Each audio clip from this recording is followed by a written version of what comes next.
friends, my name is Christine. Welcome to today's video. We are going to talk about a really interesting topic, and it's all about when is it okay to actually spend money. I have scrimped and saved over the years as we've had a low income and tried to move to get better jobs, lower cost of living. We've moved for education. We've gone back to school for master's degrees. We have sacrificed financially so that I could stay home to raise my 4 children by not partaking in things like going out to eat and buying new clothes and taking vacations and buying new cars. After we or whoever, maybe it's you or it's your friend or your daughter or your sister or someone in your life that you know has, let's call it, has made it financially, as in they've got the education, they've got the jobs, they've gotten the promotions, and now they have a little bit of disposable income. Sometimes it can be hard to watch. If we are not at that stage yet, it can be tempting to say, well, they should just give all their extra money away, or they should be doing this or this with their money. I struggled with this a little bit because I wanted to be smart with doing YouTube as a job and what I did with my income from my job as well. And so I talked to my husband and a couple of other people, and I got some excellent advice that I would like to share with you today, and we're gonna call it the bucket principle. Using the bucket principle is going to let you know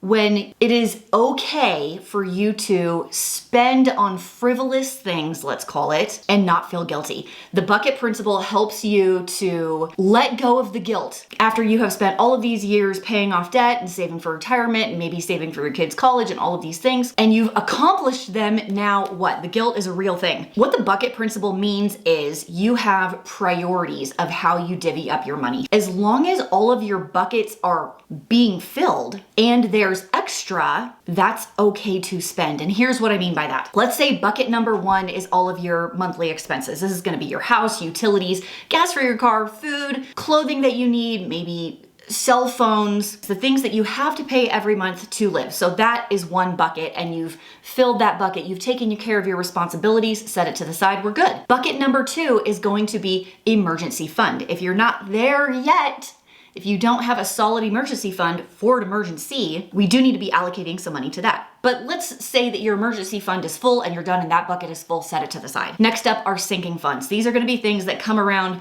once a year, twice a year, that you know are coming but are not monthly expenses. Christmas, property taxes, life insurance, your Amazon Prime renewal every year for the annual membership. You know they're coming, but they're not there yet. Maybe it's gifts, maybe it's an anniversary, holidays. That's going to be a different bucket. Your sinking funds bucket, set that to the side. Now your responsibilities are taken care of, your savings are good, you've set up sinking funds for everything. Now it's time to play a little bit, but there's still a few more buckets before you can just do whatever you want. Number 1 is if you haven't considered charitable giving in some way, I highly recommend it. There are a ton of charities and nonprofit organizations to pick from that would suit your goals and things that are important to you. So maybe you want to donate to the Operation Underground Railroad. Perhaps it's for cancer research. Maybe it's for local things like your school district or a library or something. It doesn't really matter. But if you haven't put giving into your life yet and you've filled all the other buckets, try it out. It's really fulfilling to be able to pay it forward, as it were, and help out. So that's going to be bucket number 4. Number 5 is going to be, now we're into long-term savings goals, like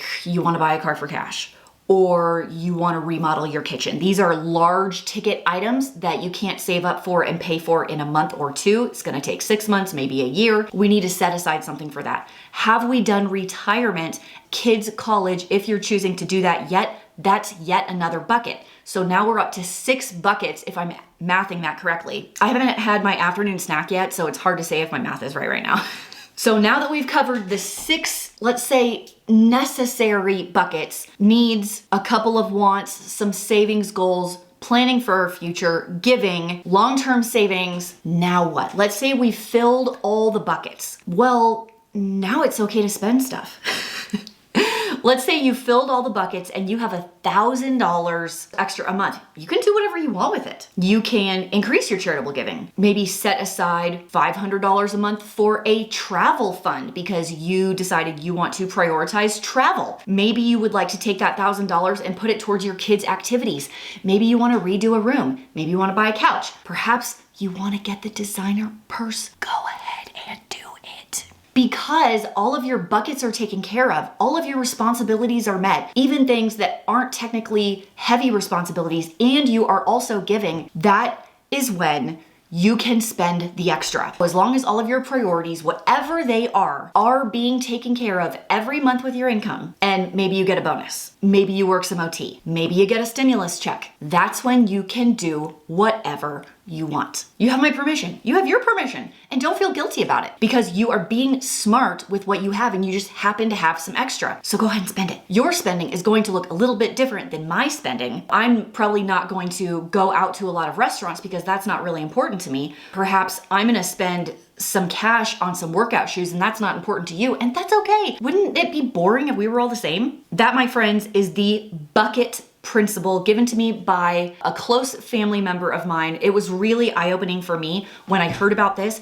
and it truly helped me to understand why people spend money in certain ways, and also there's no need for someone to feel guilty for spending money in certain ways if all of the other buckets have been met. So tell me down below, what buckets are priority for you? Now, obviously for me, I have the regular things. A couple of important buckets right now are investing for retirement, paying off our house early, and we have set up a travel fund. We decided that we wanted to take our kids and travel, and it feels a little frivolous. Truly it does, especially because we're not really traveling yet. But when the time comes that we can travel, we'll be able to take my kids and create all of these experiences and memories with my family. And because I've taken care of all of the other buckets, I am not gonna feel guilty about it. So tell me below what your frivolous bucket goals are, what you want to spend.